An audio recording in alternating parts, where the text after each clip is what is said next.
Você sabia que dá para avaliar a qualidade da alimentação dos usuários com apenas algumas perguntas simples? Pois é exatamente isso que os marcadores de consumo alimentar fazem. E mais do que isso, eles são fundamentais para o planejamento das ações na atenção primária à saúde. No vídeo de hoje, eu vou te explicar de forma clara e prática o que são esses marcadores, como registrar corretamente e como usar esses dados no seu território. Os marcadores de consumo alimentar são alimentos, grupos de alimentos ou preparações que indicam se a alimentação está mais saudável ou não. Eles se baseiam no consumo do dia anterior, e isso não é por acaso. Essa estratégia reduz erros de memória, porque é muito mais fácil lembrar o que você comeu ontem do que ao longo de vários dias. Ou seja, é uma forma muito mais prática, mais rápida, mais confiável de avaliar a alimentação, tanto no nível individual quanto coletivo. E essa ficha, esse modelo de informação de marcadores de consumo alimentar funciona como um checklist, né? Que está relacionado a três grupos é, com base ali no ciclo de vida. A gente vai ter o grupo relacionado às crianças menores de 6 meses, o grupo relacionado às crianças de 6 a 23 meses e também as pessoas com 2 anos ou mais. Isso garante que a avaliação ela seja mais adequada à realidade de cada grupo. Um ponto que também é importante é o registro disso, né? Como é que a gente vai fazer o registro? E esse registro ele pode acontecer de três formas. Dentro do S2APS, a gente pode preencher os marcadores de consumo alimentar pelo módulo CDS, por exemplo, né? Existe um módulo, que é o módulo de coleta de dados simplificada, que quando a gente clica nessa seção e vai na parte dos marcadores de consumo alimentar, a ficha ela vai se abrir por inteira. Porém, quando a gente coloca o dado relacionado ao usuário, somente o bloco relacionado à faixa etária do usuário é que vai estar habilitada. Os outros dois blocos não vão estar habilitados para o preenchimento, né? A outra forma da gente registrar é por meio do prontuário eletrônico do cidadão. Quando a gente coloca o usuário dentro da lista de atendimento e a gente vai lá na parte do SOAP, que é a parte onde a gente registra o subjetivo, o objetivo, a avaliação e o plano, né? Lá na parte do objetivo, a gente vai ter uma parte que está relacionada aos marcadores de consumo alimentar. E por que os marcadores ficam nessa parte do objetivo? Porque são informações padronizadas, né? São informações estruturadas e que podem ser mensuradas pelo profissional. E nessa parte, né, o sistema automaticamente já vai mostrar o bloco certo, porque ele já está puxando ali pela idade o bloco correspondente. E a outra forma que é possível fazer o registro é em sistemas próprios, né? Alguns municípios não adotam as suas APS, adotam um sistema próprio, terceirizado. Se esse sistema possuir ali a parte de registro dos marcadores de consumo alimentar e tiver integrado, né, ao CISAB, ao centralizador nacional, né, ele consegue fazer o registro e ter esse registro aprovado de alguma forma. Eu vou mostrar como a gente consegue fazer isso, né, dentro da lista de atendimentos para vocês observarem. Lembrando que eu estou dentro de uma versão de treinamento, portanto, todos os dados que vão ser apresentados aqui são dados fictícios, né? Eu estou com uma criança aqui que está aproximadamente ali, né, dos 5 anos de idade, está com 4 anos e 9 meses, está dentro do segundo bloco. Quando eu vou colocar aqui o atendimento, né, e venho aqui na parte do SOAP, perceba que aqui na parte do objetivo a gente vai ter os marcadores de consumo alimentar. E as perguntas que estão sendo feitas aqui em formato de checklist são perguntas direcionadas para esse bloco, né?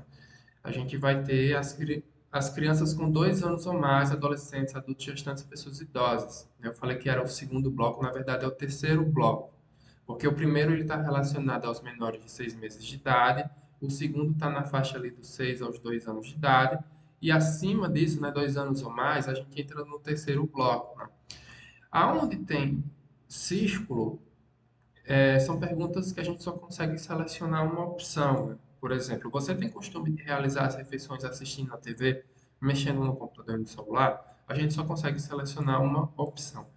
E nas perguntas onde tem quadrado, a gente consegue selecionar mais de uma opção. Por exemplo, quais refeições você faz ao longo do dia. Eu vou colocar aqui café da manhã, lanche da manhã, almoço, né? Eu vou selecionando de acordo com a realidade do usuário.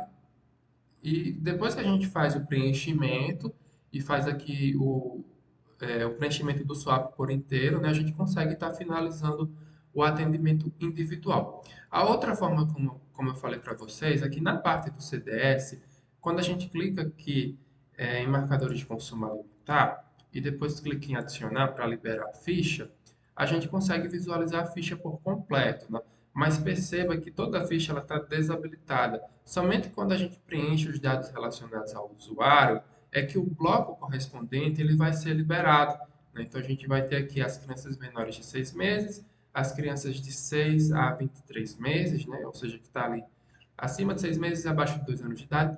E o outro bloco final seriam as crianças, né, de 2 anos ou mais, adolescentes, adultos, gestantes, pessoas idosas. Então veja que é uma ficha que a gente consegue utilizar para qualquer usuário, né? Outra coisa que também é muito importante, né, que pode surgir como dúvida, quem é que pode preencher essa ficha de consumo de marcadores de consumo alimentar? Existe um site, para quem ainda não conhece, que é o site integração.suas APS, que fala sobre todas essas fichas, né, todos esses modelos de informação, explicando quais CBOs, quais classificações brasileiras de ocupação conseguem estar fazendo o preenchimento. E quando eu faço uma busca aqui pela ficha dos marcadores de consumo alimentar, perceba a lista gigantesca de profissionais que conseguem fazer o preenchimento dos marcadores de consumo alimentar. O agente comunitário, né, o agente de ação social, de combate às endemias, né, são várias categorias, ó, a parte da enfermagem, os profissionais que fazem parte da saúde bucal, né, a gente vai ter educador social, médico, né, os profissionais que fazem parte da EMUT. Então, qualquer profissional ali que faz parte da atenção primária de saúde, né, independente do CBO, a maior parte consegue fazer o registro aqui, né? Eu acredito que todos podem estar fazendo o registro dos marcadores de consumo alimentar. Não é uma atribuição exclusiva do profissional da nutrição, né? Todo profissional, se ele tiver capacitado ali, ele consegue preencher e o dado que ele gerou dentro do SUS APS, quando chega lá no centralizador nacional, ele vai ser aprovado, né? Se tiver tudo corretinho, ele vai ser aprovado e ele vai ser disponibilizado dentro dos relatórios, certo? Outra coisa que também é importante, esses registros a gente não consegue visualizar o quantitativo dentro do SIS-AB. Onde é que a gente vai visualizar isso? Dentro do site do SISVAN, que é o Sistema, né, de Vigilância Alimentar e Nutricional. É o local onde a gente consegue estar visualizando isso. E a gente, né, por meio desse site, a gente vai ter o acesso ali à parte estratégica, né, porque não é só registrar, não é só gerar dados. Esses dados, eles vão permitir com que os profissionais, eles consigam mapear como está a alimentação no território, identificar grupo de risco, planejar ações que são coletivas, por exemplo. A partir disso, o que é que a gente vai fazer? A gente pode desenvolver atividades nas escolas, a gente pode desenvolver grupos de gestantes, ações com idosos, né? Isso vai de acordo com a especificidade de cada local. Dentro do Sisvan, eu vou estar mostrando aqui para vocês, esse é o nosso site, certo? Dentro do Sisvan, existem três tipos principais de relatórios. A gente tem um relatório individualizado, que é um relatório que, por acesso público, a gente não consegue visualizar. Somente o gestor ou o técnico que está habilitado para acessar essa parte, né, consegue visualizar esse relatório. E dentro desse relatório, a gente vai ter dados nominais, vai aparecer os nomes, os dados pessoais, né, os dados sensíveis relacionados aos usuários. Portanto, dentro dele, a gente tem um maior nível de detalhamento, né, de desagregação. E é um ótimo relatório também para organizar o processo de trabalho. Os outros dois relatórios são relatórios públicos, né? Tanto faz o acesso restrito ou acesso público para visualizar os relatórios do consolidado e de produção. Só que, diferente do relatório de produção, o relatório consolidado, né, ele mostra a frequência de consumo do consumo dos marcadores. Ele tem um detalhamento maior, né? Além disso, tanto o relatório de produção como o consolidado, a gente tem uma atualização semanal, né? Geralmente a atualização ela acontece de forma semanal e os dados agregados é de visualização, no mínimo, municipal, certo? O outro tipo de relatório é o relatório de produção. Ele é um relatório que a gente consegue visualizar a quantidade de registro que está sendo feita por uma determinada população, né? Então a gente vai ter uma noção de cobertura sobre determinadas faixas etárias, certo? Eu vou estar mostrando aqui como é o site, como é que ele está estruturado. Ó, veja que ele tem um botão aqui de acesso restrito. Quando eu acesso a parte dos relatórios, como eu estou no acesso público, eu não consigo visualizar relatório individualizado. Se eu for um técnico ou um gestor ali que está habilitado para acessar o Sysvan, eu vou visualizar o relatório individualizado. O relatório consolidado, né, além dos consumos do consumo alimentar, a gente consegue visualizar o estado nutricional também, certo? Mas eu vou estar mostrando aqui como é o relatório dos consolidados. Por exemplo, eu vou estar selecionando o ano de 2026, botando todos os meses e vou agrupar para o Brasil. Quando eu coloco aqui a faixa etária, perceba que existem os três grupos que eu falei para vocês, né? Por exemplo, se eu selecionar aqui 2 anos ou mais, eu consigo acessar o tipo de relatório por um determinado tipo de consumo, né? Se eu quiser fazer um estudo sobre o consumo de feijão nessa faixa etária, aí, né? Nessas fases da vida, eu consigo visualizar isso de uma forma muito mais específica, né? Se eu selecionar aqui os menores de 6 meses, para essa população, a gente está muito preocupado com a questão da alimentação exclusiva do leite materno. Por isso que a gente vai ter acesso aqui ao aleitamento materno exclusivo em menores de 6 meses, certo? Se eu botar entre 6 meses e 24 meses, vai aparecer dois blocos, né? Eu quero visualizar entre 6 a 8 meses ou entre 6 a 23 meses. Eu botei aqui 6 a 23 meses. A gente vai também ter acesso a relatórios específicos que estão relacionados ao checklist presente dentro da ficha, certo? Agora, quando eu ver um relatório de produção, ele não tem esse nível de detalhamento como o relatório consolidado tem, né?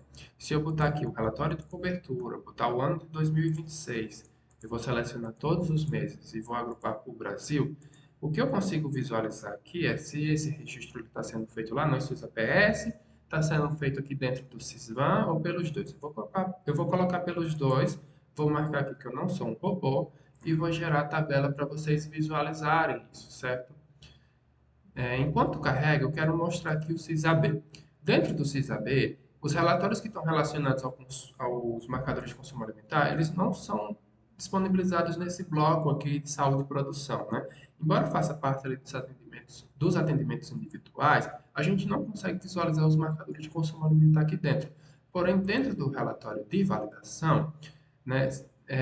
Tem aquela diferença, como eu já falei para vocês, né? Se a gente faz o acesso restrito, a gente tem um nível de detalhamento maior nas colunas do relatório. Mas eu vou estar mostrando aqui pelo acesso público para vocês visualizarem. Selecionei aqui Brasil, a competência que eu quero analisar, o período eu deixo produção mesmo. E aqui na ficha a gente tem uma parte que a gente consegue visualizar o consumo alimentar, né? Aqui, ó, no finalzinho tem consumo alimentar. Digamos que eu quero visualizar a questão do que está sendo reprovado. Então, eu vou marcar aqui reprovado, data inválida. O fato de eu marcar reprovado já vai me trazer essa parte aqui, né? Que já detalha o motivo da reprovação, se é por SINES, se é por Identificador Nacional da Equipe, se é por uma questão de prof, se é por uma questão de CBO, e a gente consegue estar gerando o relatório. E aí a gente pode baixar, né? Como eu estou pelo acesso público, eu posso estar mostrando para vocês, né? Como o relatório é gerado, né? A gente consegue visualizar aqui na parte de validação os motivos de reprovação que estão relacionados a essa ficha de consumo alimentar.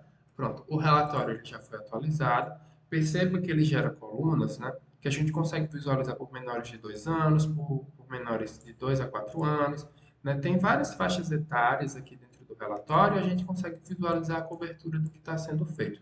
E no final a gente tem uma cobertura geral, né? Dentro do ano de 2026, a gente está com essa cobertura aqui de 0,69% no Brasil. É uma ficha que, quando a gente compara em série histórica, é uma ficha pouco utilizada ainda, mas é uma ficha muito importante, né? Que deve ser mais utilizada pelos profissionais. A gente não está só gerando número, a gente precisa olhar para os números e transformar isso em cuidado. Outra coisa que é importante salientar aqui é que, embora a ficha ela esteja dividida em três grupos, né? Quando a gente acessa o relatório ele não está dividido dessa forma. Eu não consigo visualizar aqui os menores de 6 meses de idade nesse relatório de produção, né? Eu não consigo visualizar dessa forma, né? Ele já traz aqui menores de 2 anos, né? Ele já agrupa os dois grupos. E seria muito importante se a gente pudesse visualizar dessa forma, né? Menores de 6 meses, os menores de 2 anos, né? De 6 a menos de 2 anos e acima de 2 anos. Da mesma forma como está sendo disponibilizado no, na ficha, né? Então, se existissem essas duas formas de visualização, seria excelente. Além disso, outra coisa que eu queria mostrar para vocês, a gente tem esse material aqui que foi disponibilizado pelo Ministério da Saúde, que está denominado como Orientações para Avaliação de Marcadores de Consumo Alimentar na Atenção Básica, né, na atenção primária.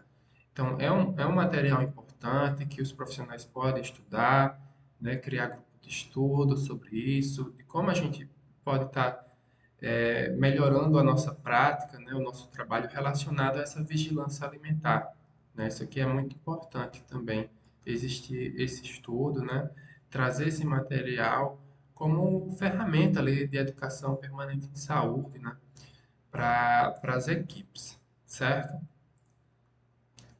E para finalizar, os marcadores de consumo alimentar, eles são uma ferramenta simples, né, mas extremamente poderosa. Quando bem utilizados, eles ajudam, de fato, a transformar dados em decisões, né? E decisões em cuidado e qualidade para a população. Quando a gente faz um preenchimento, por exemplo, dos marcadores de consumo alimentar para menores de 6 meses, né? A gente quer saber se as crianças que fazem parte ali do território, de fato, têm uma alimentação exclusiva do leite materno. E quando não tem, o que é que a gente faz com isso, né? A gente precisa transformar esse dado em cuidado. Então, se esse conteúdo te ajudou, deixa o like, comenta aqui se você já utiliza os marcadores no seu território, as estratégias que são utilizadas e me diz também sobre qual tema você quer ver no próximo vídeo. Até o próximo!